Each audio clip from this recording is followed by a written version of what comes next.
Hello, Master. Right now in China, whether it's Tibetan Buddhism or Han Chinese Buddhism, from a societal perspective, there are a lot of Dharma assemblies and blessing ceremonies being held.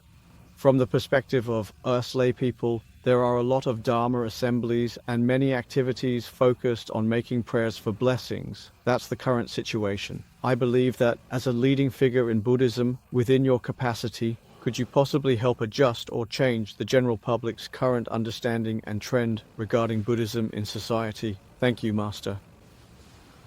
Well, he is completely right. In fact, many Buddhists are especially fond of seeking empowerments and blessings, things like that. If we give a talk about some Buddhist principles in a certain setting, not necessarily anyone will listen, but as soon as people hear about empowerments or blessing ceremonies, everyone comes to listen.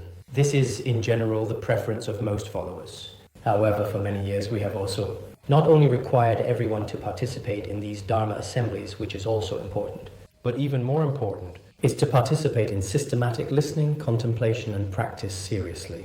If you are a Buddhist, you must have a clear understanding of Buddhist doctrine and its stages of the path. If you are not clear about this, then our emotional faith for the time being can actually change at any moment. That's why we generally emphasize that Buddhists should engage in long-term solid listening, contemplation, and with patience study, and only on this foundation participate in Dharma assemblies.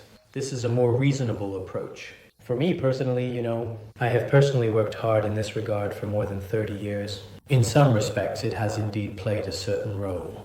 But in some areas, it may still be necessary to combine these two approaches. As Buddhists, we do not handle everything purely through academic research methods. But at the same time, we also do not rely entirely on our own superstitions, impulses, or some behaviors may not be very in accordance with the Dharma. Therefore, we may need to integrate both approaches.